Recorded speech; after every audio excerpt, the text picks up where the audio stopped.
Awesome. So I'd like to thank Dylan and all the readers, and from what I could understand from some of them, so I understood some of Spanish, so that was really cool. Some of the words. So the first piece I'm going to read is called Socializing.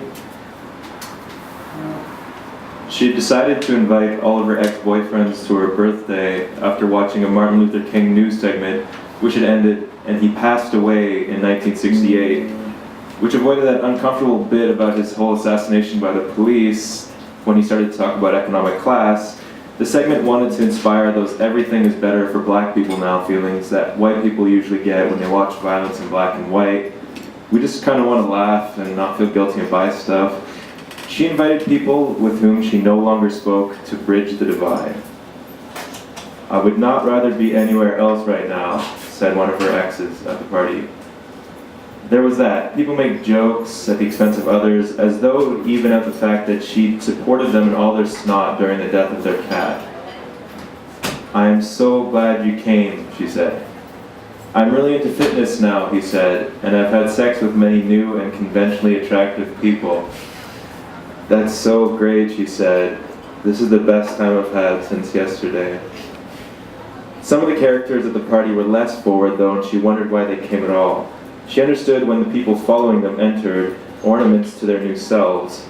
An ornament had to be rich or attractive, and she wondered if the person knew they were the ornament to show off. It's like a bunch of Christmas trees brought to life, she thought, walking around and just shaking in front of us. One ex across the room gave her a smoky look, squinting as though having lost their glasses, as though it would erase all the embarrassing shit she knew about them. You're lighting the wrong side of the cigarette, she yelled.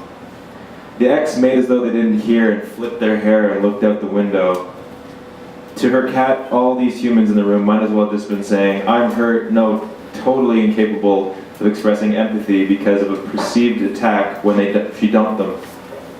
The ex kissed their ornament. The wrong side, she said to herself as the person raised the lighter to light the filter.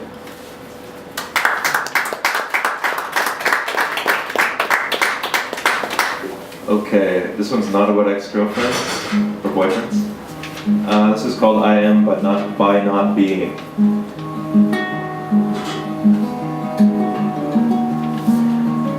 Sean took her in from across the street. The way she walked, the way the purple chiffon dress bounced, and the vintage anti-shock Walkman that was covered in original Pokemon stickers with Pikachu. The sky was yellow too, and he knew that his window was closing to yell at her first.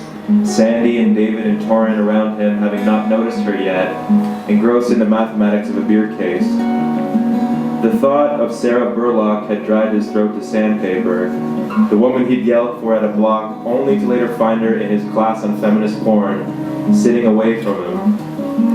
The woman bobbed her head to the music, and thoughts of a repeat Sarah Burlock were balanced by thoughts of his connections with the men. They were real. If he didn't yell, there were consequences that would be real today, right now. He'd get more or less beer. He would gain or lose their alliance at parties. He'd stand unscathed and manly, or his jawbone would split against the curb. The woman snapped her fingers to the sounds behind the headphones. Sean couldn't see her face. Sean couldn't hear the sound.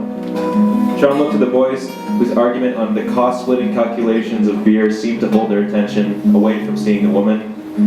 An elderly woman walking a kitten on a diamond-studded leash split their semicircle of men on the sidewalk like Mountain Dew through blood, and they treated her as a ghost, ignored out of fear, her lack of deference to their posturing as an indifference to their confidence. Why don't you smile? Yelled Sean to the woman across the street. Sean couldn't see her face, and so the language was a little wrong, but still, he had said the words, and the words were not really important. She didn't turn toward him, but the men did, especially David. Sean, of course, hadn't even really found her pretty, but he probably yelled more of a need to define who he was by who he was not, who wasn't there. He was not Stephen, who wasn't there today, who'd been caught giving a blowjob to Neil, and who always wore pink shirts.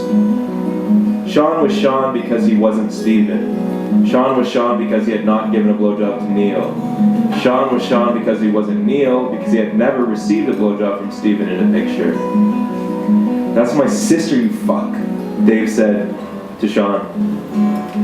The transgression of yelling at the woman was really contingent on the shared idea that women were only really humans if they were related to a guy, and that public spaces were male spaces with women kind of permitted through like guests. Sean wouldn't have yelled at Sarah Burlock if she'd been walking with a man. Torrin got in between the men and put his hand on their shoulders. David's hand left Sean's shirt and it twisted where fingers had been. The sky soaked purple from yellow as if dye had been added. "It's nothing to do with you," said David.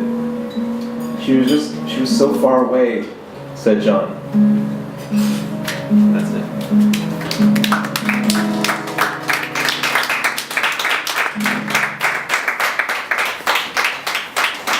Thank you everyone for coming. Round of applause for Niels Turp. Well done, Niels. Thank you for the German. Ian Fethier, Diego Vidas and Liam Lachance. It's been the first time we were asked to do poetry reading, so we'll see how it goes in the future. Thank you for coming. See you later.